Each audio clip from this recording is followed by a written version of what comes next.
I, 26F, just got engaged to my fiancé, 32M, who's the only son my future mother-in-law has, and she is incredibly involved in his adult life. At first that didn't bother me as I see it as a good thing that he has a good relationship with his mom. But it started getting worse with her constantly getting involved in my personal life as well. His family decided to have a small celebration for our engagement and they invited my family for dinner. I wasn't so comfortable with having a celebration cause I felt that my fiancé and I should decide whether we wanted it or not. Anyways, I had my mom, dad, and brother attend. We met some of his family members there as well, and things were going fine till my mother-in-law talked about wedding honeymoon and stuff like that. My fiancé was talking, and I just sat there listening. She then started talking about future grandkids, and this is when I got uncomfortable. I'm living child-free and planning on living child-free all my life, and I think that it is mostly because of experiencing the traumatic death of my younger sibling, my sister, who was sick, and I was the closest one to her. She was young and during her sickness, I felt like I was being a mother to her. My parents knew how much she and I were connected, and her death was so devastating. I will never know what it feels like to lose a child, but losing her felt like a piece of me was gone. I don't want kids thinking they'd be gone one day, and I'll have to deal with this awful pain for the rest of my life, like how I'm dealing with my sister's death. I already discussed this with my fiancé, but instead of telling her to drop it, he just let her go on. My parents noticed her behavior, and my dad told her that I wasn't planning on being a mom, but she just laughed it off and said that I'll change my mind. They started making a toast. She made a toast saying to my future grandchildren. I got sick of it. I quietly told my fiancé that I wanted to leave, but he told me to wait. I turned to my dad and asked him if he could drive me home, and my family all got ready to leave. My mother-in-law tried to pressure us into staying, but we left eventually. In about 30 minutes after her guests left, I got a call from my fiancé telling me his mom wanted to talk. He gave her his phone, and she blew up on me for walking out and embarrassing her in front of her guests, and brought up the kids' topic and said that she gets a say in that. She berated me for 5 minutes, then hung up on me. My fiancé called, but I ignored him. I went home with my family feeling awful. The whole situation sucks. And I cried feeling hurt by them and their lack of consideration, and them just steamrolling my decisions as a person like that. Your mill is only part of your problem. The bigger problem is that your fiancé supports her and not you. He handed her the phone so she could berate you after leaving a dinner where she insulted you and tried to dictate whether you'd have children. Consider this a preview of what it will be like to be married to her because you essentially will be. Not the idiot, but proceed with caution. Your spouse is literally supposed to be your partner and before all others for a damned reason. Absolutely not the idiot. And I'd be really worried your fiancé did not back you up. I don't often say this, but you should consider breaking off the engagement. This does not bode well for the marriage.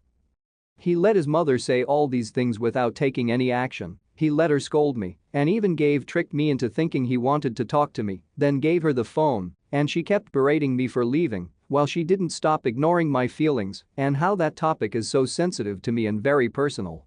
I'm done with her constantly trying to get involved in everything I do. Just because my fiancé lets her, that doesn't mean she has a right to dictate how I live and what decisions I make. She's so selfish and inconsiderate and has no respect for others' feelings. I'm sorry, hun. Your fiancé is being an idiot too. If he's not able to establish boundaries for her, this wedding should not happen. Not the idiot. Do not marry this guy. He will always put his mother first and he will never have your back. If you ignore my advice and stay with him, use long-term birth control, implant or IUD that can't be tampered with, and maintain your own bank account for your income savings. Because his mother can't be trusted not to mess with your birth control, and your fiancé will give his mother your savings if she asks for it. This OP, listen to this. I don't think you should marry him. Clearly, it's your life. Like you do, you girl. But if you leave him, let them both know why. It's because of her and him, of course. Okay, this is foolish, so please strap in and bear with me. For context here, my sister is 30, I am 22. 10 years ago, my sister had a miscarriage. Obviously, it was devastating for her and the whole family, and it took her a couple of years to fully heal from it. We're still not 100% sure why it happened, but it was a one-off, and she's since had 3 very healthy, beautiful children, including a set of twins. So here's the thing. My sister and I don't really get on. She resented me as a kid because she had to share Mum's attention and because she thought Mum left her dad to be with mine. Never really grew out of that resentment, and she was pretty much my biggest bully throughout my childhood and my teenage years. One thing she absolutely cannot stand is when Mum and I do things without her, or when Mum pays more attention to me than to her. When this happens, she calls Mum and says she's feeling really upset about the miscarriage, and without fail Mum goes running. This includes a trip to Paris I took Mum on for her birthday earlier this year, which she cut short because my sister said she needed her. Also includes when I had a manic episode so bad I was hospitalized, and my sister managed to need Mum every time she was planning to visit me, and so she never did. Note, these times when Mum is spending more time with me than her are the only times sister brings up what happened, and certainly the only times she still gets so upset about it. So recently I was sick. Like, don't leave the bathroom for days, can only keep water down sick. Didn't manage to get the doctor, but I think it was norovirus. It lasted about a week. Mum was popping in daily on her way home from work to check on me and stuff. On the last day of being seriously unwell, when I felt I could eat again, Mum offered to make me some soup while she was there, which I accepted. She was halfway through making it when her sister called her saying she was upset about the miscarriage, and she told me I'd have to finish it myself because she had to go. I didn't say anything to Mum and I finished making the soup, but I sent my sister a text saying she really needs to stop bringing it up for attention because she can't bear me getting some instead. I guess she told Mum and her dad because I'm hearing from all sides what horrible, insensitive, selfish idiot I am, and how dare I say that to her. I understand she may still be traumatized, I just think it's really weird how that trauma solely manifests whenever I'm getting attention and she isn't. Am I the idiot? Not the idiot 10 years? With other healthy children?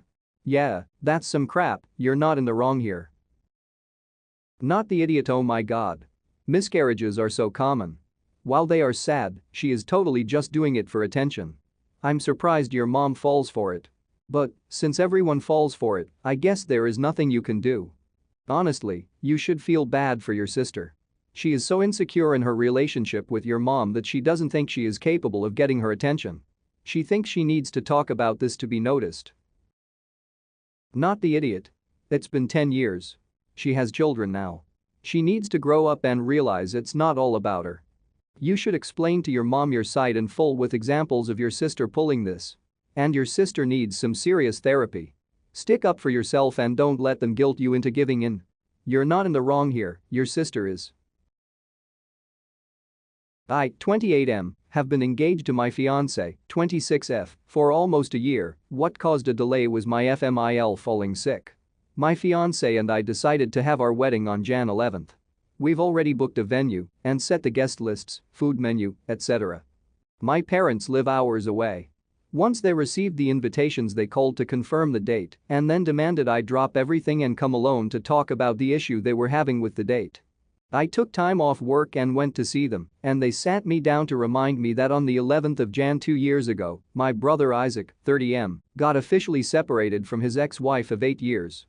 They went on about what a dreadful day that day is for the family and Isaac, and told me he told them he won't come to my wedding since this day happens to be his divorce anniversary unless I change the date, since he said he's planning on getting drunk and crying his eyes out for doing what he did and cause his ex to leave him. I was flabbergasted. Like I couldn't tell if they were kidding, but I politely said I'm sorry, but not changing the date period. Dad angrily said. Why the rush? You have a lifetime ahead of you, no harm in moving the wedding date, think about it. I explained that my fiancé and I paid for the venue and set everything up, we can't cancel it now. Mom firmly told me to leave my fiancé out of it, cause she had nothing to do with the conversation we were having. I got upset and said I'm not changing my wedding date, and Mom said that I'm clearly choosing a day-long celebration over my brother and warned me that I'll have to live with the fact I ruined my relationship with him over this. Dad added, telling me to think of it this way.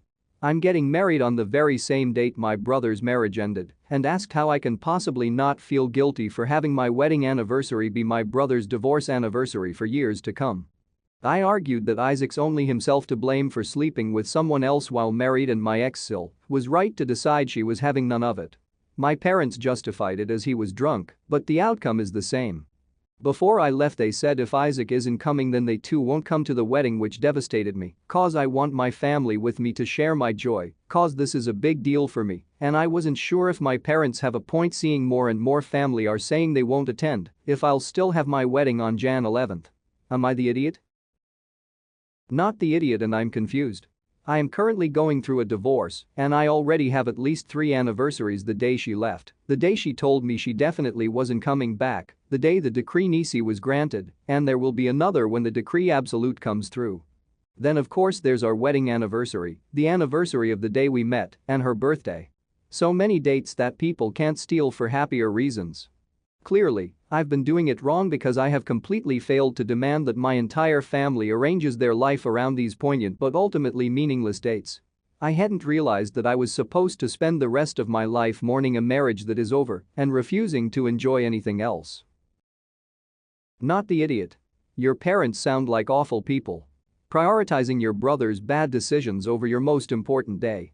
If anything, that should be a day they want to forget and should be glad to have a happier anniversary to replace it. Also, who the hell celebrates their divorce anniversary? I'm a garbage person who cheated on my wife and she left me. Let me ruin this day for everyone else for the rest of my life because of my bad decisions. Not the idiot. If they care more about one son's divorce anniversary over their other son's wedding, they've shown their loyalties. Of course your fiancé has a say in the wedding date, she's one of the 2 people on that altar saying I do and paying for the whole shebang.